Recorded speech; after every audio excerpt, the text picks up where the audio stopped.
Astaghfirullah. Assalamualaikum warahmatullahi wabarakatuh. Alhamdulillah wassalatu wassalamu ala rasulillah wa ala alihi wa sahbihi wa mawalah wa la hawla wa la quwata illa billahi wa ba'du. Alhamdulillah, di pagi hari ini kembali kita bisa duduk untuk bertolabul ilmi, dan pembahasan di pagi ini kita akan membahas tentang 10 perkara yang merupakan sebab terbesar dikabulkannya doa-doa kita. Apa saja 10 perkara yang mempercepat pengkabulan doa kita kepada Allah Subhanahu wa ta'ala?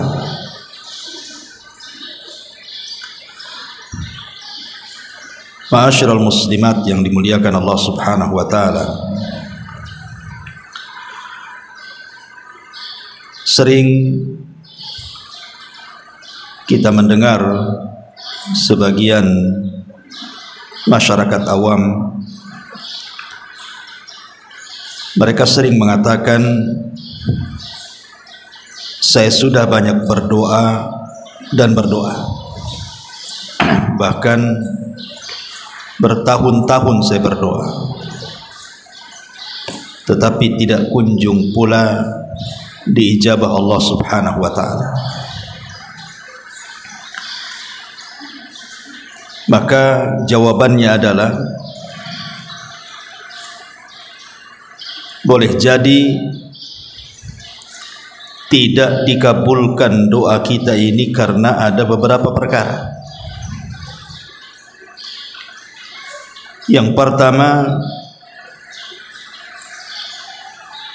memang kita ini adalah orang yang tidak berhak mendapatkan pengabulan doa.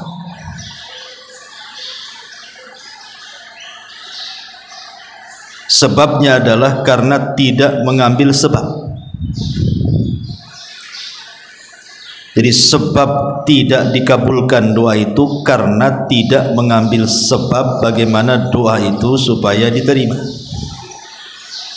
Makanya Allah tidak kabulkan.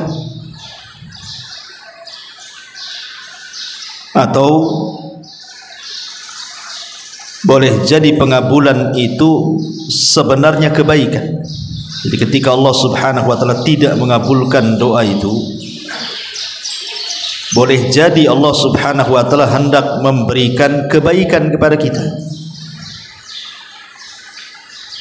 Karena ada orang-orang yang berdoa kepada Allah Subhanahu wa ta'ala minta diberikan kekayaan, tapi Allah tidak kabulkan. Karena kalau seandainya dia dikayakan, boleh jadi dia makin jauh dari Allah. Karena ada orang-orang itu kalau dimiskinkan, sementara dia kaya, dia makin kufur. Ataupun sebaliknya, terkadang dia miskin dekat dengan Allah, dan kalau Allah kayakan semakin kufur kondisinya. Jadi sebab tidak dikabulkan doa itu boleh jadi sebuah kebaikan bagi kita. Atau boleh jadi Allah Subhanahu wa ta'ala mengulur waktu, karena likulli syai'in ajal. Setiap segala sesuatu itu ada waktunya. Terkadang Allah Subhanahu wa ta'ala tidak tergesa-gesa untuk mengabulkan doa kita, tapi Allah berikan waktu, dan Allah Subhanahu wa ta'ala pasti akan kabulkan. Kapan waktunya terserah Allah. Atau boleh jadi Allah Subhanahu wa taala tidak kabulkan di dunia, tetapi Allah Subhanahu wa taala jadikan pengabulan doa itu dalam bentuk pahala yang disimpannya untuk kelak mengangkat derajat kita di surga, sehingga di dunia tidak dikabulkan. Sengaja Allah Subhanahu wa taala simpan sebagai pengangkat derajat kita di surga. Atau boleh jadi Allah Subhanahu wa taala tidak mengabulkan doa kita, bukan tidak dikabulkan permintaannya, tetapi Allah mengabulkan yang lainnya. Yang diminta lain, yang dikabulkan lain pula. Seperti contohnya, kalau di antara kita ada anak kita yang sakit, kemudian kita berdoa kepada Allah Subhanahu wa taala supaya anak kita sembuh. Bertahun-tahun kita ini berdoa supaya anak kita sembuh dari sakitnya, tapi tidak kunjung sembuh. Pertanyaannya, apakah doa kita tidak manfaat untuk anak kita? Kita katakan manfaat. Lah kan gak sembuh-sembuh anaknya. Dari mana kemudian ada manfaatnya? Ya, bisa saja dia tidak sembuh tapi Allah tidak wafatkan. Boleh saja memang dia tidak disembuhkan tetapi Allah tidak wafatkan dia. Artinya pengabulannya dengan cara menghindarkan bala yang akan menimpa kita. Seperti orang yang meminta kepada Allah supaya usahanya dilancarkan, atau rizkinya diluaskan, atau urusannya dimudahkan. Dia sudah berusaha tuh mencari uang, mencari rizki dengan lelah letih, susah payah, peras keringat dan begitu seterusnya, tapi tetap saja penghasilannya seperti itu. Yang ngojek ke sana kemari ya gitu-gitu saja hasilnya. Jual es ke sana kemari ya segitu juga hasilnya. Apa kita katakan tidak manfaat doanya? Manfaat. Boleh jadi yang harusnya mungkin ketika dia bekerja itu dia kecelakaan, tabrak orang atau nabrak orang atau jatuh kalau dia tukang dari ketinggian, Allah Subhanahu wa taala hindarkan bala-bala seperti itu. Jadi tidak ada doa yang tidak bermanfaat, semua doa itu bermanfaat. Inilah jawaban kalau ada orang yang mengatakan, kenapa saya sudah berdoa terus-terusan tapi kok tidak kunjung ada jawaban. Inilah jawabannya. Di antara 5 perkara yang sudah saya sebutkan. Ma'asyiral muslimat yang dimuliakan Allah Subhanahu wa taala. Nabi sallallahu alaihi wasallam satu hari pernah berkhutbah, khutbah Jumat. Tiba-tiba kemudian ketika Nabi SAW berkhutbah, datang orang Badui, datang ke masjid. Sedang khutbah itu Rasul. Kemudian dia mengatakan, ya Rasulullah, ternak-ternak kami mati semuanya. Jalan-jalan kami terputus karena kekeringan sehingga belah-belah dan pecah-pecah. Kemudian ternak-ternak kami pun sudah mulai banyak yang mati karena kurang makanan. Berdoalah kepada Allah Subhanahu wa taala agar Allah menurunkan hujannya. Maka Nabi SAW di tengah-tengah khutbah itu langsung mengangkat kedua tangannya ke langit dan mengatakan, Allahumma aghithna, Allahumma aghithna. Ya Allah, berilah hujan kepada kami, ya Allah, berilah hujan kepada kami. Dan riwayat Allahumma skina, Allahumma skina, ya Allah, berilah hujan kepada kami. Lah perawi hadis ini Anas bin Malik radhiyallahu an menceritakan belum lagi Nabi SAW menurunkan kedua tangannya, tiba-tiba hujan deras, sak deras-deras, dan tidak berhenti selama 1 minggu. Apa yang terjadi? Kebanjiran di mana-mana. Sehingga Jumat berikutnya Arab Badui ini datang lagi mengeluh. Yang tadinya mengeluh minta hujan, sekarang minta diberhentikan hujan. Karena 1 minggu berterusan itu masalahnya. Akhirnya banjir di mana-mana. Maka Nabi SAW kemudian mengangkat lagi pada Jumat keduanya dan mengatakan, Allahumma hawalaina wala alaina, Allahumma alal akam waddirab wa butunil audiyati wa manabitis syajar. Ya Allah, hujanilah di sekitar kami, jangan kepada kami. Artinya jadikan hujan itu tidak berbahaya untuk kami, atau kalau memang berbahaya, ya Allah, pindahkan hujan itu ke daratan-daratan tinggi, beberapa anak bukit, dasar-dasar lembah, ataupun beberapa tanah yang menumbuhkan pepohonan di situ. Dari sini kita tahu bahwa Nabi SAW mencontohkan bahwa setiap doa itu pasti diijabah. Cuman cara pengijabahnya ada yang langsung cash seperti Nabi SAW. Ini kan cash ini. Dia berdoa minta hujan, turun pula hujan. Ketika hujannya seminggu tidak berhenti membahayakan, maka Rasulullah SAW meminta hujannya dipindah ke tempat lain dan Allah kabulkan.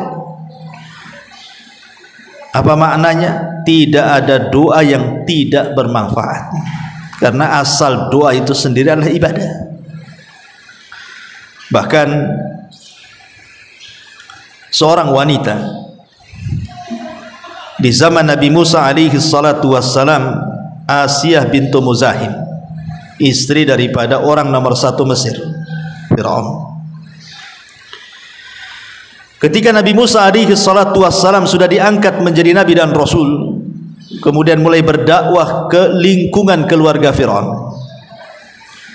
maka yang pertama kali beriman kepada Nabi Musa adalah istrinya Fir'aun, Asiyah bintu Muzahim. Langsung beriman kepada syariatnya Musa, dan dia pun menyembunyikan keimanannya. Tetapi lambat laun Fir'aun tahu kalau Asiyah bintu Muzahim itu sudah tidak menuhankan dirinya dan beriman kepada Tuhannya Musa. Marah dia. Akhirnya kemudian Fir'aun pun mengazab Asiyah sejadi-jadinya, mulai daripada diikat di batu, kemudian dikasih terik matahari, dicambuk, begitu seterusnya. Tetapi dia tidak bergeming dari keimanannya. Padahal orang nomor 1 Mesir, istri daripada orang nomor 1 Mesir, artinya dunia sudah di hadapannya, dia tinggal di istana. Lah ketika kemudian satu hari Fir'aun itu sudah tidak sanggup lagi memurtadkan istrinya untuk menyembah dirinya, maka Fir'aun pun mengambil sikap untuk membunuhnya dengan cara melemparkan dari atas tebing. Lah saat dilempar itulah Asiyah bintu Muzahim tidak ada tempat mengadu kecuali kepada Allah. Pada siapa lagi? Yang dihadapi orang nomor 1 Mesir, tentaranya banyak. Kepada siapa dia bisa mengadu kecuali kepada Allah, kan begitu? Dia tahu bahwa hanya Allah yang bisa mengabulkan doanya. Makanya saat dilempar itulah, maka Asiyah bintu Muzahim berdoa dan doanya diabadikan dalam Al-Quran. Sampai Allah katakan dalam surah At-Tahrim ayat 11, wa dharaballahu mathala lilladzina amanu imra'ata fir'auna idh qalat rabbi ibnili indaka baitan fil jannah wa najjini min fir'auna wa amali wa najjini minal qaumidh dhalimin. Dan Allah telah membuat istri Fir'aun perumpamaan bagi orang-orang yang beriman. Di sini Allah Subhanahu wa taala jadikan contoh bagi wanita-wanita yang beriman, siapapun. Ibu-ibu yang di sini, ibu-ibu yang di sono. Sejak zaman itu sampai hari ini, bahkan sampai kiamat, Allah katakan, dan Allah membuat istri Fir'aun perumpamaan. Bagi siapa? Bagi orang-orang yang beriman, siapapun yang beriman. Karena istri Fir'aun ini tidak pernah berdoa dengan doa yang pernah diucap oleh orang sebelumnya. Apa doanya? Dia mengatakan, Rabbibnili indaka baitan fil jannah. Ya Rabb. Lihat bagaimana istri Fir'aun. Dia mengadu kepada Allah Subhanahu wa taala dan mengatakan, Ya Rabb. Ingat, siapapun yang mengucapkan Ya Rabb, maka Allah tidak mungkin menyanyiakan kita, karena kita mengikrarkan kerububiahan Allah. Masalahnya, Ya Rabb, ibnili, bangunkan untukku, indaka, di sisimu, baitan fil jannah, sebuah istana di sorga. Doa ini belum pernah diucapkan orang sebelumnya. Di mana Asiyah bintu Muzahim berdoa kepada Allah, tidak apa-apa, nyawaku hilang, istanaku lenyap, kesenangan duniaku sudah tidak ada, tidak ada masalah. Tetapi Ya Rabb, saya minta jadikan aku tetanggamu dan bangunkan untukku rumah di sorga. Istrinya Fir'aun mendahulukan tetangga sebelum rumah. Dan di sini kaidah juga sering saya ucapkan kan di sini. Ibu kalau cari rumah, jangan melihat rumahnya dulu, tapi lihat tetangganya. Ibu udah bosan nih di sini, mau pindah ke perumahan yang lain, jangan dilihat rumahnya dulu. Karena kebanyakan kita ini kalau cari rumah pasti rumahnya dulu kan dilihat. Bagus enggak? View-nya ada enggak? Pasumnya ada enggak? Jalannya lebar enggak? Bukan itu yang diajarkan Al-Quran. Sebelum melihat rumah itu, lihat tetangga di sekitarnya, muslim atau kafir, ada tempat ibadahnya atau tidak, lingkungannya islami atau tidak, mayoritas orang di situ siapa, bisa istiqomah enggak kalau saya tinggal di sini, akidah saya bisa berubah atau tidak, makin semangat ibadah atau tidak. Itu yang harusnya dipikirkan dulu. Kalau fasilitas mendekatkan diri kepada Allah sudah ada di perumahan itu, baru ibu koclok tuh, tinggal nyari rumahnya yang mana. Mau dihuk, mau kopel, mau apa, terserah. Makanya di sini istrinya Fir'aun mengajarkan satu doa, Rabbibnili indaka, ya Rabb, bangunkan untukku di sisimu. Maksudnya jadikan aku tetanggamu.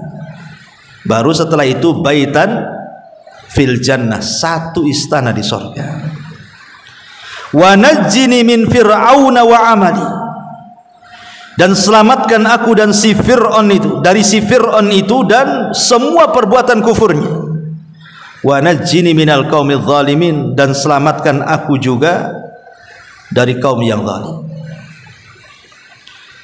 Lihat di sini Al-Quran mengajarkan kepada kita, setiap manusia itu pasti ada masalah. Tidak mungkin tidak ada masalah. Kayak sering saya katakan, masalah itu pasti akan ada dan silih berganti, bahkan terkadang beruntun. Namanya masalah. Lah istri Fir'aun ini kan jelas-jelas dia mendapatkan ujian yang luar biasa kan. Dia sudah tidak dapat fasilitas lagi, yang ada justru disiksa hanya karena dia mengatakan amantu bi rabbi Musa, aku beriman kepada Rabbnya Musa. Semua kenikmatan dunia ini putus. Padahal kalau seandainya istri Fir'aun itu diam-diam saja, tidak beriman kepada Nabi Musa, apapun dari dunia itu sudah ada di hadapan dia loh. Dia ratunya, mau apapun ada di depan dia. Mau dayang tinggal panggil, mau makan tinggal makan, mau minum tinggal minum. Apalagi yang kurang dari istri Fir'aun ini? Apalagi Fir'aun ini memang cinta dengan Asiyah bintu Muzahim, tetapi dia lebih mendahulukan keimanan dibandingkan nikmatnya dunia. Tapi syahidnya di sini, bagaimana istri Fir'aun mengajarkan kepada kita, jangan pernah mengadu kepada siapapun kecuali kepada Allah. Karena itulah sandaran kita dalam hidup kita. Ibu boleh bawa anak ke rumah sakit, tetapi sebelum ibu ini mengadu kepada dokter soal sakit anak ibu itu, adukan sakitnya dulu kepada Allah. Itu maksudnya. Ya. Kita punya anak sakit, ingin berobat, atau kita sedang sakit, ingin berobat. Lah sebelum kita minta supaya dokter mengobati kita, minta dulu kepada Allah. Maksudnya sandarkan dulu kepada Allah, baru kepada manusia. Karena dokter pun tidak memiliki kesembuhan di tangannya, dia kan hanya sebab saja, usaha. Buktinya dokter sakit saja dia diobati dengan dokter yang lainnya. Kenapa kalau dia seorang dokter, kalau dia sakit, kenapa tidak diobati sendiri?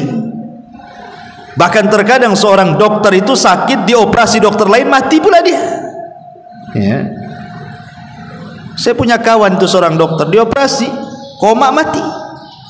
Padahal dokter itu diobati dokter lain, bukannya sembuh, malah mati. Artinya bahwa kesembuhan bukan di tangan dokter, kesembuhan itu di tangan Allah. Makanya sebelum menyandarkan sesuatu kepada manusia, sandarkan dulu kepada Allah. Lihat Asiyah bintu Muzahim, dia sandarkan kepada Allah, Rabbi ibnili indaka baitan fil jannah wa najjini min fir'auna wa amali wa najjini minal qaumidz zalimin. Karena begini, Allah subhanahu wa ta'ala itu lebih rahim kepada hambanya dibandingkan seorang ibu kepada anaknya. Contoh sejarah,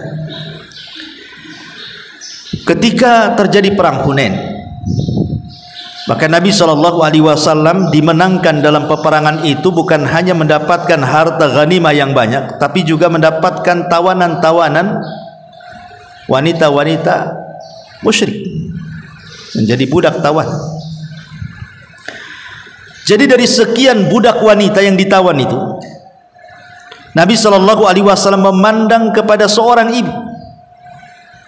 Ibu ini kayaknya lagi bingung, karena kan ramai, ya. Tetapi mata Nabi SAW terpusat kepada ibu itu. Kenapa? Ibu ini keliling-keliling.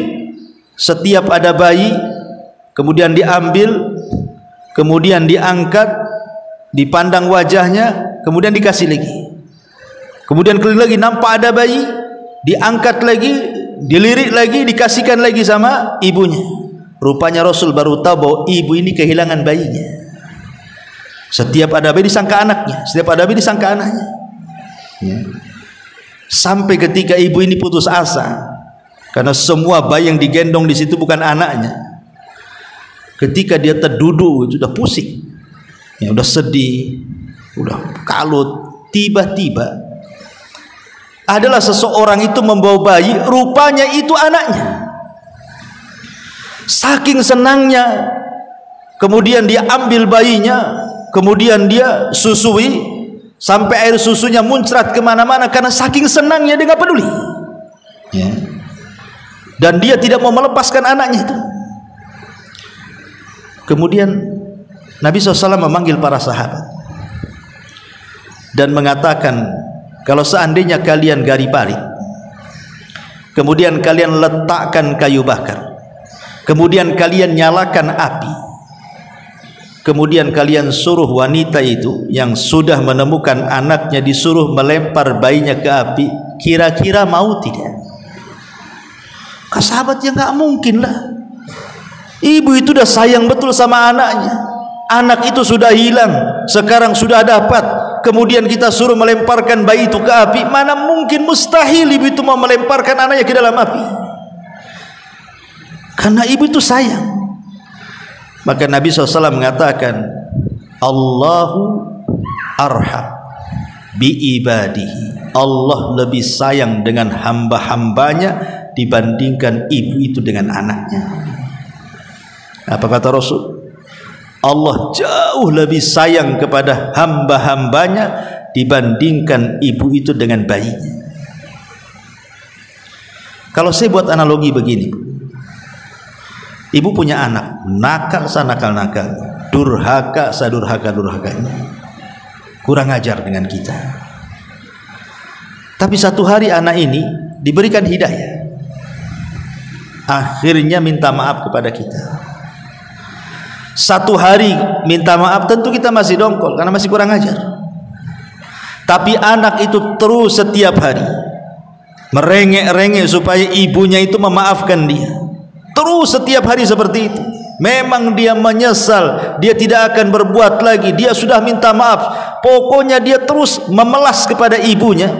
Kira-kira Bu, memaafkan enggak ibu? Pasti akan dimaafkan. Tidak mungkin tidak dimaafkan. Anak senakal apapun, kalau sudah nampak baiknya, apalagi mau bertobat, apalagi terus setiap hari meminta maaf dan nampak kebaikannya, saya kira hati ibu akan luluh. Tidak mungkin enggak luluh. Pasti akan luluh tuh.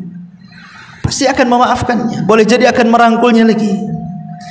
Lah Allah Subhanahu wa taala jauh lebih memaafkan hamba-hambanya dibandingkan seorang ibu yang dirhakai anaknya kemudian minta maaf kepadanya. Allah lebih sayang dengan hamba-hambanya. Artinya kalau kita ada masalah kemudian mengadukan perkara kepada Allah Subhanahu wa taala, mustahil Allah tidak mungkin tidak mengabulkan doa kita. Kalau kita ketuk terus. Makanya sering saya katakan, tidak ada yang mustahil bagi Allah tuh. Kalau setiap hari di jam-jam mustajab doa kita terus mengetuk pintu langit agar Allah mengabulkan doa kita, yakin husnudzon kepada Allah Azza wa Jalla, penuh dengan keyakinan, penuh dengan kerendahan, pasti Allah kabulkan. Rahasia ini yang terkadang luput kepada orang tua yang berputus asa dengan kenakalan anaknya. Ustaz, saya sudah tidak bisa lagi nasihati anak saya. Jangankan lagi suruh sholat, suruh baik saja susah. Saya sudah angkat tangan. Sebagian ibu yang lainnya, aduh, boro-boro katanya mau sholat, tidur aja anak saya itu. Kadang-kadang bertengkar pula dengan anak gara-gara disuruh sholat tak mau. Sekarang anak saya sudah besar, kita ini mau berperang pula sama anak gara-gara nyuruh sholat. Sebenarnya kuncinya supaya anak kita ini mudah untuk sholat itu salah satunya apa? Ketuk pintu langit. Ketuk pintu langit. Yang mengeraskan hati anak kita siapa? Allah. Yang melembutkannya juga Allah. Coba kalau seandainya kita ini punya anak sanakal-nakalnya, ibulah setiap sepertiga malam berdoa, setiap malam, atau di waktu-waktu mustajab saat hujan turun, umpamanya, saat di antara adzan dan qomat, di hari Jumat setelah asar sebelum maghrib, terus seperti itu setiap hari pintu langit ibu ketuk, mustahil Allah tidak kabulkan. Karena Allah lebih sayang dengan hamba-hambanya dibandingkan seorang ibu dengan bayinya. Itu harus yakin itu. Ya. Ini yang kemudian luput. Kenapa? Tidak, doa itulah silahul mukmin kata Rasul. Senjata loh. Itu senjatanya. Kenapa nggak yakin? Karena orang ini kalau mengurus anaknya kemudian anaknya tidak sadar-sadar itu karena tidak pernah kita gunakan senjata ini sebenarnya. Senjata doa. Doa yang luar biasa yang Rasul katakan, ad-du'a usilahul mu'min, karena tidak ada yang mustahil bagi Allah. Makanya Nabi Allah Zakaria itu kan sudah tua, kemudian istrinya pun sudah tua dan mandul. Artinya kan mustahil punya anak tuh. Kalau sudah tua otomatis menopause, sudah susah punya anak. Ditambah-tambah mandul lagi, sudah tua plus mandul. Artinya double gitu ya. Tidak mungkin wanita seperti ini punya anak, mustahil. Tetapi rupanya tidak ada yang mustahil bagi Allah. Dengan terus-terusan berdoa Zakaria di mihrabnya, apa yang terjadi? Allah kabulkan doanya.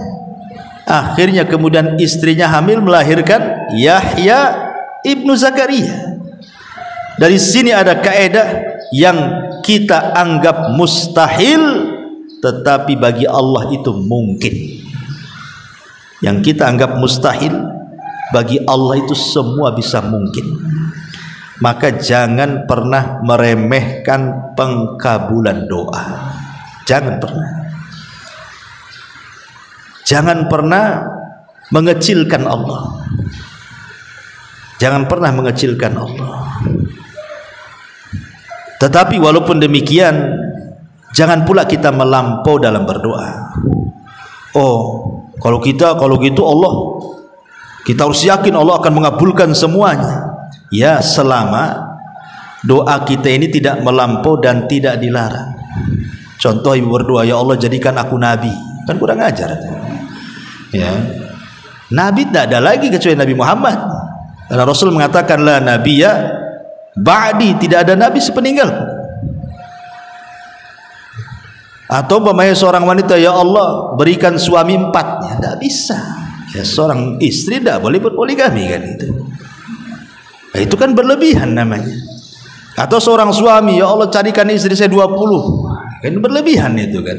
Jadi nggak boleh, walaupun kita yakin Allah itu maha besar dan kita tidak boleh mengecilkan, tapi bukan berarti kita boleh meminta sesuatu yang diharamkan, tidak boleh.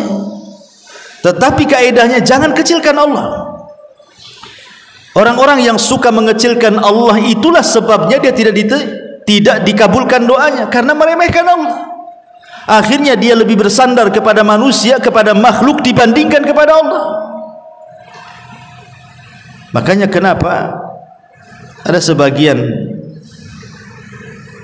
peneliti kesehatan itu ketika membandingkan rumah sakit yang ada di Saudi dengan rumah sakit yang ada di negeri kita ini, rumah sakit di negeri kita ini banyak pasien, kadang oper, nggak ada tempat, nggak ada ruangan, nggak ada kamar, kadang-kadang akhirnya di teras, kadang ada yang nggak diterima balik lagi, saking banyaknya pasien, dokternya pula sedikit, ruangannya pula tak banyak gitu. Tapi di sana terbalik, rumah sakitnya lenglang, ya, tidak berdesak-desakan seperti di negeri kita ini. Jadi adalah yang meneliti apa rahasianya. Orang Saudi itu kan kayak nggak pernah sakit saja. Rupanya orang sana itu sudah ditanamkan tauhid oleh para ulama sana, bahwa setiap mereka sakit, maka pengobatan pertama mereka adukan sakitnya kepada Allah. Mereka ruqyah, mereka meruqyah diri sendiri. Mereka sangat yakin bahwa penyakit datang dari Allah, Allah pula yang akan menyembuhkannya, seperti perkataan Ibrahim, wa idza maridtu fahuwa yashfin, apabila aku sakit aku yakin Allah yang akan menyembuhkanku. Baru setelah kemudian mereka berusaha untuk mengobati dirinya dengan cara meruqyah dirinya, berdoa kepada Allah minta kesembuhan dengan sebab-sebab syar'i, dengan sedekah, dengan macam-macam lah. Kalau memang sudah mentok, barulah mereka mencari sebab, datanglah mereka ke dokter. Kalau kita kan terbalik, Bu. Kalau sakit pertama kali datang ke dokter dulu. Tolong dok, sembuhkan saya, sembuhkan anak saya. Dokter lah, bukan Tuhan. Ya. Dokternya pula orang awam, tidak pernah ngaji. Ya, saya berusaha, sisanya kepada Allah katanya. Allah pula dikasih sisa tuh dokternya ini. Jadi ada orang-orang yang kemudian tidak yakin dengan Allah, dia lebih yakin dengan manusia. Baru kalau sudah mentok, rumah sakit angkat tangan, dokter angkat tangan, baru dia tawakal kepada Allah. Ya sudah, kalau mau sembuhkan ya sudah, sabar. Kan nggak begitu harusnya. Dia nggak yakin dengan Tuhan kalau yang seperti ini. Harusnya kan minta dulu kepada Allah, baru kepada makhluk. Kepada makhluk itu hanya sebab saja, karena makhluk sendiri tidak punya kesembuhan menyembuhkan orang. Lah di sini pembahasan kita di pagi hari ini, kita akan mencoba mengupas 10 perkara yang disebutkan oleh para ulama tentang 10 yang sangat besar perannya di dalam pengabulan doa. Yang pertama, ulama mengatakan al-ilha'u was-sabru wa adamul isti'jali. Al-ilha, ilha itu merengek, Seperti anak kecil meminta kepada kita, merengek, guling-guling, nangis-nangis, kan kasihan juga, lama-lama dikasih juga kan itu kepada makhluk tuh ya. Dan juga sabar dan tidak tergesa-gesa, karena salah satu doa ditolak itu ketika kita tergesa-gesa. Apa makna tergesa-gesa? Dia mengatakan, kata Nabi SAW, da'autu wa da'autu falam ara yastajibli. Aku sudah berdoa dan berdoa dan berdoa dan berdoa, tapi tidak ada tanda-tanda dan kunjung dikabulkan Allah. Justru kata-kata ini yang menjadikan doa tidak akan diterima. Kalau kita sampai ngomong, saya ini sudah banyak kali berdoa tapi kok nggak dikabul-kabulkan, justru tidak akan dikabulkan kalau dia ngomong gitu. Jangan pernah ngomong seperti itu. Jangan pernah kita ngomong, aku sudah banyak berdoa, sudah berbulan-bulan, bertahun-tahun kok nggak dikabul-kabulkan ya. Jangan bicara seperti itu. Karena tadi di awal muqaddimah ada 5 sebab kenapa doa tidak dikabulkan. Mudah-mudahan nyatat ya. Ini yang pertama. Karena begini Bu ya, Allah Subhanahu wa ta'ala tidak akan bosan, tidak akan bosan memberi pahala, memberi pemberian yang kita minta tanpa terputus. Allah tidak akan bosan. Justru yang bosan itu kita meminta kepada Allah, karena lama meminta kok nggak dikabul-kabulkan, akhirnya bosan. Padahal Allah itu tidak bosan memberikan pahala, karena asal doa itu sendiri ibadah. Artinya kalaupun tidak kunjung, tidak nampak, tidak ada tanda-tanda dikabulkan doa, sebenarnya ibu dengan doa itu sudah dapat pahala. Sudah dapat pahala gitu ya. Pahalanya itu kalau ibu sekali doa dapat pahala. Terus hakikatnya sedang mengumpulkan pahala. Karena orang yang tidak pernah berdoa kepada Allah dinyatakan sombong. Sombong dia, orang yang tidak meminta kepada Allah Azza wa Jalla. Karena mustahil bagi Allah Subhanahu wa ta'ala tidak akan mengabulkan doa kalau dia benar-benar berdoa kepadanya. Makanya Rasul mengatakan, wallahi la yamallullahu hatta tamallu. Demi Allah, Allah tidak akan pernah bosan sampai kalian yang bosan. Kemudian yang kedua, at-tadarru wal inkisar. At-tadarru wal inkisar.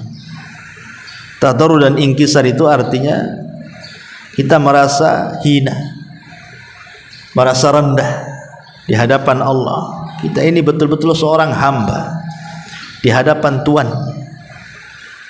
Kalau dalam kehidupan di masyarakat saja, terkadang seorang pembantu ya, takut dengan majikannya, merasa terhina.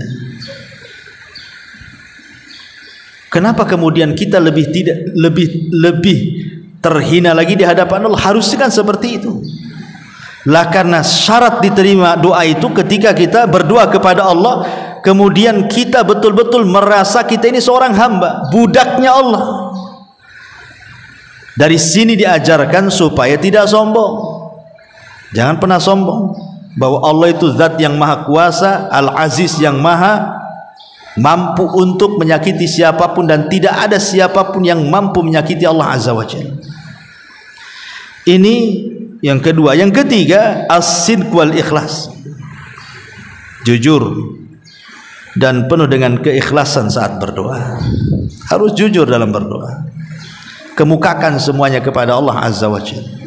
Enggak boleh ada yang disembunyikan. Pasti Allah Subhanahu wa ta'ala mendengar doa kita, kok nggak mungkin nggak mendengar. Kemudian ikhlas. Ikhlas itu artinya betul-betul karena Allah berdoanya, betul-betul karena Allah, bukan karena dunia, bukan karena orang lain. Makanya kenapa Allah mengatakan fad'ullaha mukhlisina lahuddin, berdoalah kepada Allah, mintalah kepada Allah dengan penuh keikhlasan.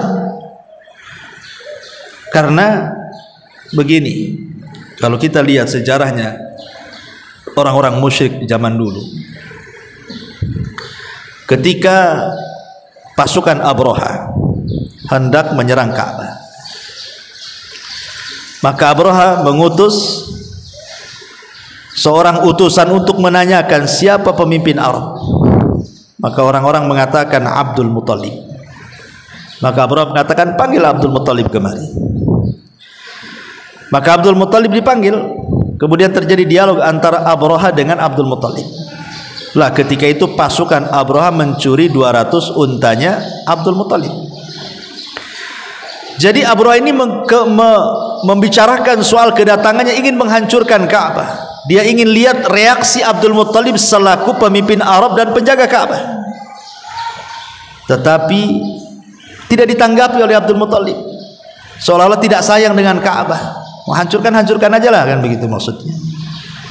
Kenapa Abdul Muthalib seolah-olah tidak peduli dengan Ka'bah? Bukan tidak peduli dengan Ka'bah, tapi Abdul Muthalib ngomong dengan si Abraha ini, saya datang kemari menemuimu itu karena unta-unta saya dicuri kamu.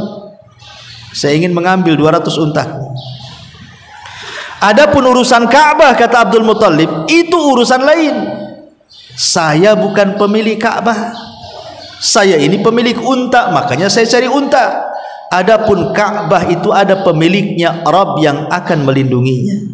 Tuhan saya yang akan melindunginya, bukan saya. Makanya saya nggak peduli kau hancurkanlah sana, karena Ka'bah itu ada pemiliknya. Kemudian Abraha pun memberikan 200 ekor unta. Abdul Muthalib pula pergi.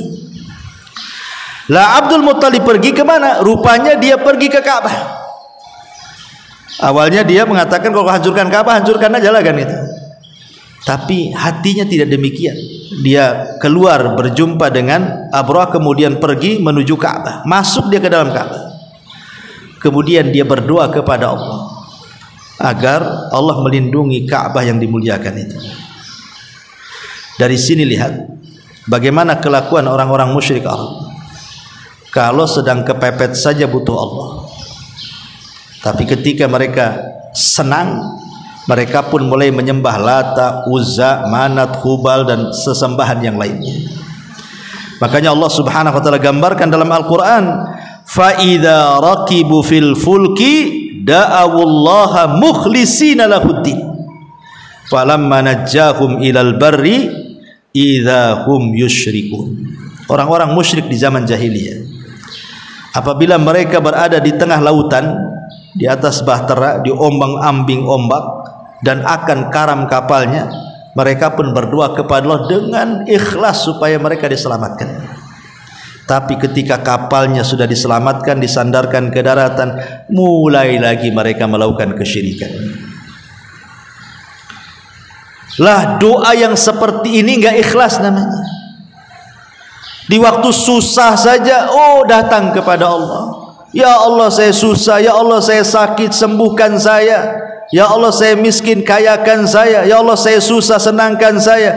Ketika sudah sembuh, ketika sudah senang, ketika sudah kaya, lupa pula Allah. Itu tidak ikhlas namanya. Ya, itu maksud ikhlas di sini. Jangan seperti orang-orang jahiliyah dekat dengan Allah di waktu susah, ketika senang pula jauh dari Allah. Makanya hadisnya gimana? Harusnya dibalik, Bu. Ta'arraf ilallah firraha ya'rifka fisyiddah. Kenali Allah di waktu senang supaya Allah kenal di waktu sulit. Jangan dibalik. Kondisi kita ini dibalik. Kalau ibu datang ke rumah sakit, hampir semua lisan orang yang sakit itu ada yang istighfar, ada yang zikir, ada yang macam-macam kan. Kita sering mendengar itu di rumah sakit itu tasbihnya nggak lepas ya. Ada yang baca Quran, ada yang apa tuh di rumah sakit. Iya lagi sakit ya, coba keluar dari rumah sakit dah sembuh, dah lupa tuh zikir-zikir itu. Harusnya ketika senang itulah ingat Allah, sehingga ketika kita sulit Allah ingat kita. Nah itu namanya ikhlas. Ikhlas dalam berdoa ya. Makanya ini penting juga. As-sidqu wal ikhlas adalah kejujuran dan keikhlasan saat berdoa. Ini yang ketiga. Yang keempat, al-khusyu'u wa hudurul qalbi. Al-khusyu' wa hudurul qalbi. Khusyuk dan hadirkan hati. Maksudnya khusyuk dan hadirkan hati itu apa? Maksudnya ibu harus yakin, husnudzon. berbaik sangka kepada Allah, yakin Allah itu pasti akan mengabulkan. Makanya orang tidak boleh berdoa itu, ya Allah ighfirli in syi'tah, ampuni aku jika kau mau. Kok gitu doanya? Jika kau mau ya kayakan aku, jika kau mau sembuhkan aku. Itu tidak yakin. Doa itu harus keyakinan. Allah itu zat yang maha yakin keberadaannya, maka jangan berdoa kecuali dengan keyakinan. Zat yang maha yakin harus berdoa dengan penuh keyakinan. Jangan kita yakini Allah itu ada, ragu-ragu pula saat berdoa. Nggak boleh ragu-ragu. Ya Allah sembuhkan saya, tapi nggak yakin saya sembuh, katanya. Lah kok bisa gitu? Ya, karena dokter sudah vonis saya 3 hari lagi mati nih. Kata siapa? Yang ngasih umur itu Allah Azza wa Jalla. Maka Nabi SAW sampai mengatakan, ud'ullaha wa antum muqinuna bil ijabah wa'lamu annallaha la yastajibu du'a min qalbin ghafilin lahin, kata Rasul. Berdoalah kepada Allah sementara engkau yakin bahwa Allah mengabulkan kita. Jangankan cerita doa, Bu. Dalam dunia perobatan ada yang namanya istilah sugesti. Sugesti, tahu kan Ibu istilah sugesti itu? Ada orang yang cocok dengan bodrek saja, kena paramek nggak cocok tuh. Ada orang cocoknya dengan puyer, ya, kena panadol nggak hilang tuh kepalanya. Kenapa kok begitu? Kan sama-sama isinya juga ada paracetamolnya, ada macam-macamnya kan begitu ya. Itu sugesti yang berlebihan kan, seolah-olah yakin nih kalau bodrek ini pasti saya sembuh. Paramek 3 butir pun tetap aja sakit kepala. Ada orang itu hanya satu, itu sebenarnya sama aja isinya. Boleh jadi racikannya sama, mungkin dosisnya sama, tapi keyakinan yang berbeda kan. Itu soal kesehatan loh. Makanya zaman dulu kalau ada orang datang ke kiai, kemudian dikasih air gitu kan, bacakan Fatihah, dikasih ludahnya kiai, bah, minum, sembuh dia. Karena yakin dengan Pak Kiainya kan, yakin tuh dengan air ini pasti berkah, ini udah didoakan sama Pak Kiai itu. Ya, padahal dia hanya baca Fatihah saja, tapi dia yakin tuh. Lah artinya sugesti itu juga dalam dunia nyata pun memang bisa tuh. Apalagi kalau berdoa kepada Allah, harus yakin harusnya bahwa Allah itu pasti mengabulkan doa kita. Yakin seyakin-yakinnya, khusyuk sekhusyuk-khusyuknya, tampakkan hati. Makanya Rasul mengatakan, ketahuilah bahwa Allah tidak akan mengabulkan doa dari hati yang lalai dan hati yang tidak yakin.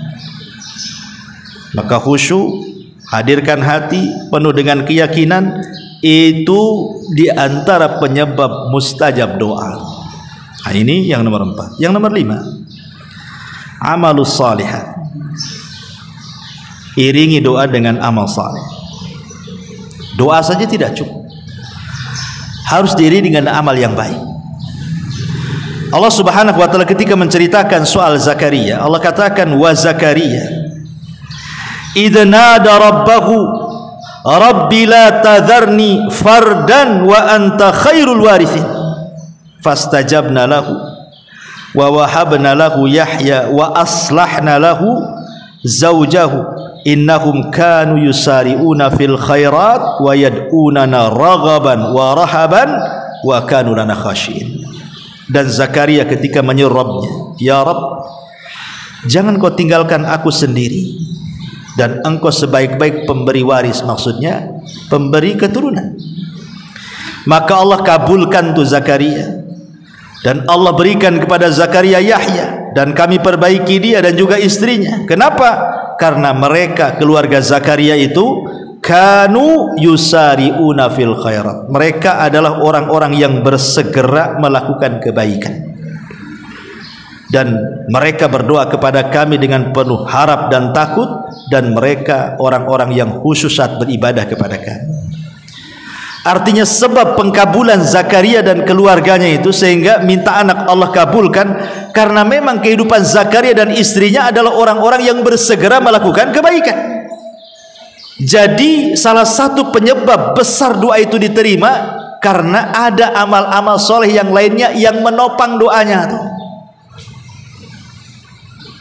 Contoh umpamanya ibu ingin sembuh, sakit, ya Allah sembuhkan saya. Ditopang dengan cara apa? Selain juga minta kepada Allah, datang ke dokter minta obat, juga sedekah. Karena sedekah juga salah satu penyembuh. Ya. Iringi dengan amalan yang lainnya. Minta doa orang-orang yang soleh, karena itu bentuk tawasul juga. Ya, jadi iringi dengan amal soleh yang lainnya, jangan terpatok dengan doanya saja. Ini juga yang nomor 5. Yang nomor 6, thayyibul mat'ami wal malbas. Ini juga pengaruh besar.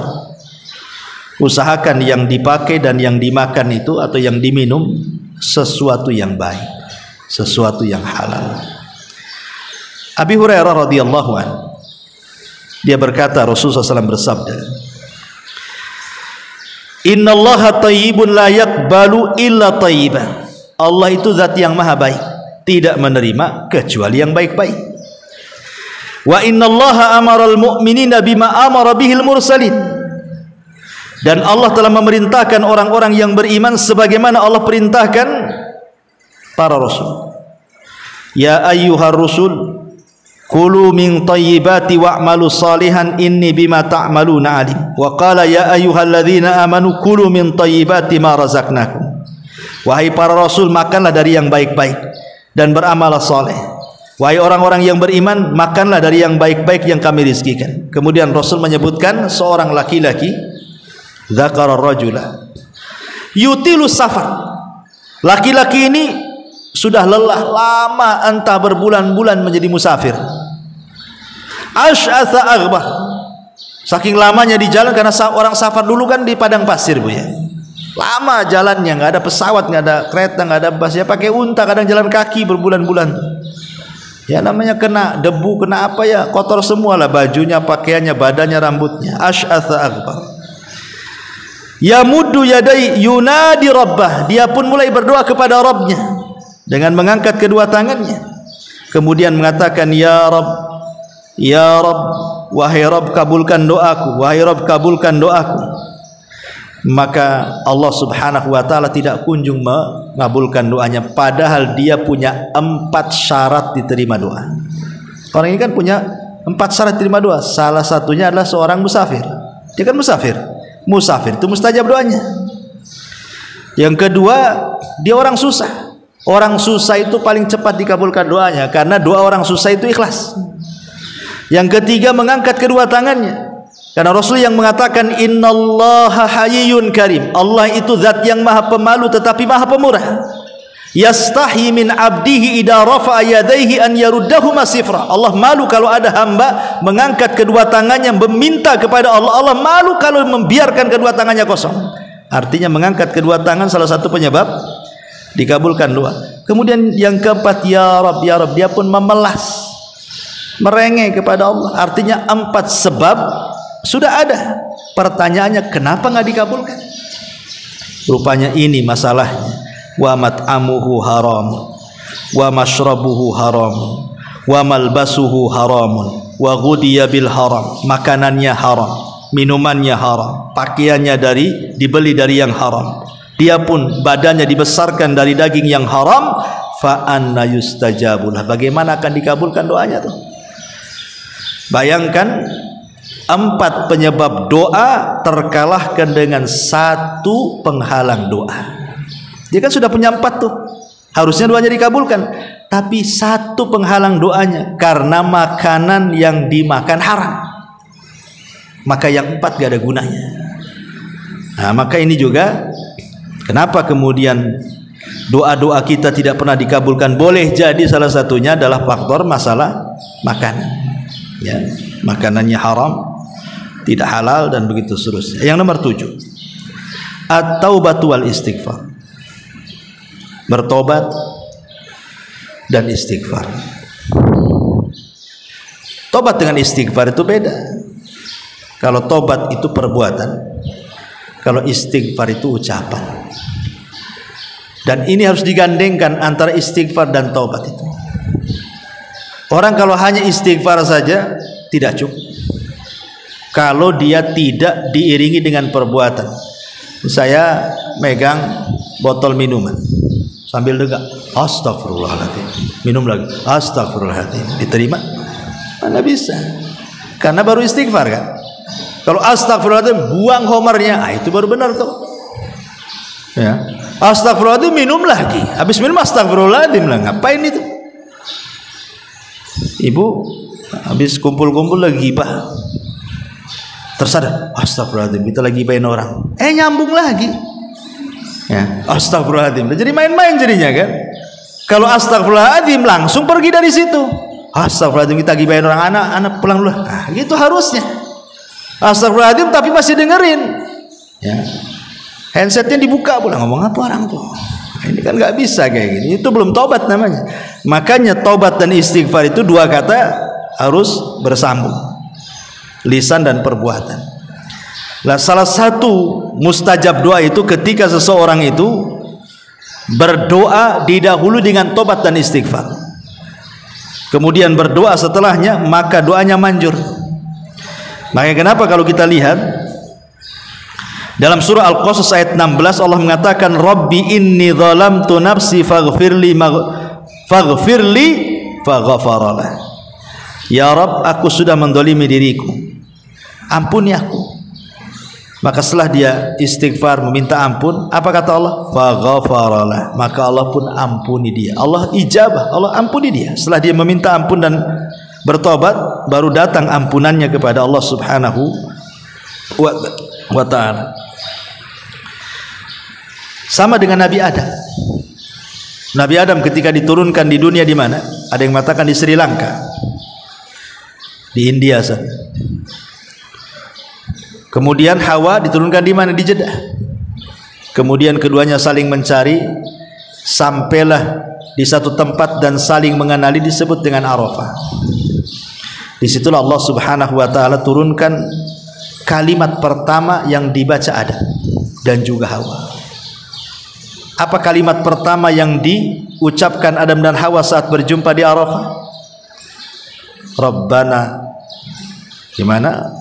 Rabbana zalamna anfusana wa illam taghfir lana wa tarhamna lanakunanna minal khasirin. Inilah ucapan pertama yang diucapkan Nabi Adam di bumi. Rabbana zalamna anfusana, ya Rabb, kami sudah mendolimi diri kami. Fa illam taghfir lana, kalau engkau tidak mengampuni dosa kami dan engkau tidak merahmati kami, tentu kami termasuk orang yang rugi.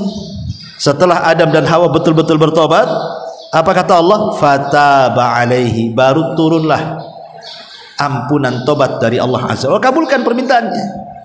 Dari sini menunjukkan bahwa doa itu kalau ingin dikabulkan, dahului dengan istighfar dan juga tobat. Kemudian yang nomor 8, adamud du'a bithmin aw qati'atir rahim. Jangan berdoa dalam rangka perbuatan dosa atau memutus silaturahim. Ya Allah, hancurkan saja orang sebelah itu, dia saingan dengan saya. Nah, itu kan menghancurkan bisnis orang, tidak boleh lah kan itu. Ya Allah, ini saudara saya ini jahat sama saya, kirim penyakit biar dia mati ya Allah. Nah, ini tidak bisa lah kan itu. Doa untuk sebuah keburukan atau perbuatan dosa nggak akan dikabulkan ya. Kemudian yang nomor 9, hamdulillah wassana alaihi baina yadayi doa. Sebelum berdoa puji dulu Allah. Sama dengan makhluk kan. Ibu kalau mau merayu orang karena ingin meminjam sesuatu atau meminta sesuatu, kan salah satu jurusnya supaya dia ngasih permintaan kita atau kita hendak meminjamkan sesuatu, pasti ibu rayu dulu tuh.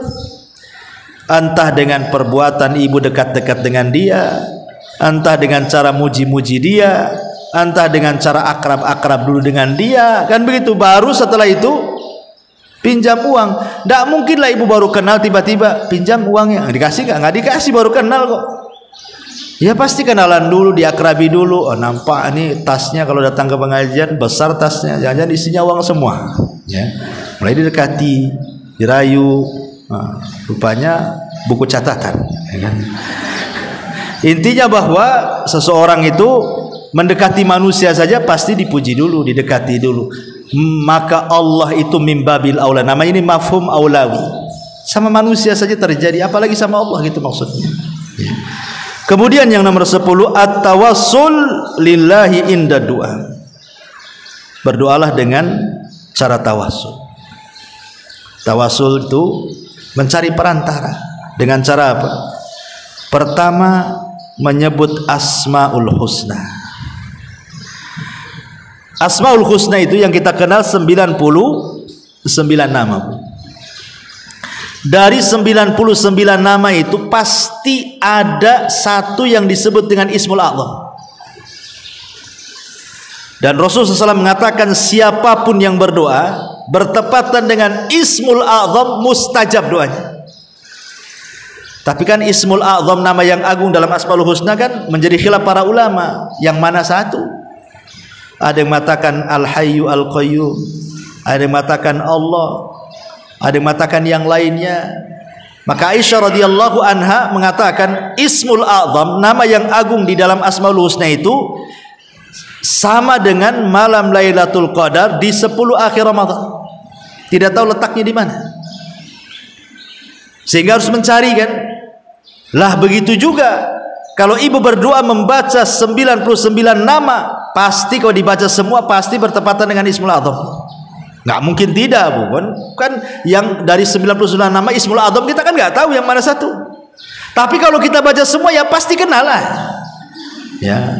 Makanya Rasul mengatakan siapa yang berdoa bertepatan dengan Ismul A'zam nggak mungkin ditolak doanya, pasti mustajab. Makanya bertawasulah dengan nama-nama Allah, sebutkan 99 nama itu. Ya. Baru kita berdoa. Ustaz nggak hafal, tengok buku lah. Kemudian yang kedua, tawasul dengan amal soleh. Dengan amal soleh, ibu lagi sulit, teringat dulu pernah sedekah. Ya Allah, kalau sedekah dulu saya ikhlas, tolonglah diterima. Dan kalau itu berpahala, sekarang saya lagi susah, tolong doa, kabulkan doa saya. Itu namanya tawasul dengan amal soleh. Sehingga para ulama mengatakan jangan meremehkan amal sekecil apapun. Boleh jadi amalan yang kecil itu ikhlas, dan boleh jadi yang ikhlas itulah bisa kita gunakan tawasul saat kesulitan kita. Ataupun tawasul dengan orang soleh yang masih hidup, datang ke ustadz, ke kiai atau kawan yang nampaknya rajin ibadah, nampaknya soleh soleha, minta doa mereka. Ya, karena itu tawasul dengan amal soleh. Kemudian yang terakhir sebagai tambahan, di antara penyebab mudahnya doa itu dikabulkan adalah berdoa fi auqatil ijabah, di waktu-waktu yang mudah dikabulkan, seperti sepertiga malam akhir, karena malaikat lagi turun, Allah juga turun. Minta kepada Allah di sepertiga malam akhir, atau hari Jumat setelah asar sampai maghrib, atau di antara adzan dan qomat, atau ketika ibu safar, atau ketika turun hujan. Ya, itu semua waktu-waktu mustajab doa. Ya, jadi itu juga sangat mempengaruhi, atau ketika di waktu sujud, ya, di waktu sujud. Ya, makanya ada seorang syekh itu ditanya soal doa setelah sholat. Maksudnya doa masalah. Habis sholat langsung angkat tangan, habis sholat wajib maksudnya, langsung angkat tangan meminta sesuatu. Apa kata syekh ini? Aneh, waktu sholat kau tak minta, setelah sholat kau minta, katanya. Waktu sholat itulah minta. Dekat-dekatnya kita dengan Allah itu ketika sujud, itulah minta. Dan sudah sholat sibuk minta. Sudah sholat itu zikir, bukan minta. Waktu sholat itulah minta. Itu karena dekat-dekatnya hamba dengan Allah itu waktu sujud itulah. Itulah minta di situ. Ya, kalau ingin diperpanjang, setelah sholat sunnah. Kalau setelah sholat wajib, yang ada zikir, berzikir kepada Allah Subhanahu wa ta'ala dengan zikir yang diajarkan. Jadi doa setelah sholat, ya, ataupun doa di tadi sepertiga malam akhir, doa ketika ibu sedang puasa, ibu puasa Senin Kamis gitu kan, itu kan waktu iftar, itu kan waktu mustajab doa. Waktu mustajab doa itu ketika ibu iftar, itu mendekati maghrib, ya 5 menit sebelum iftar, itu juga sangat mustajab. Wallahu alam, ini diantara perkara-perkara mudah dikabulkan doa. Tapi Bu, nggak ada soal jawab ya, karena saya jam 10 ini ada kajian di SSS Warung Sunda Sawargi, Saung Sunda Sawargi, SSS S3. Hah? Nggak ada, nggak cukup waktunya. Dari sini ke Batam Center ini seperempat jam, bisa 20 menit juga kan. Soal lain kesempatan lah kita berkata jauh. Allah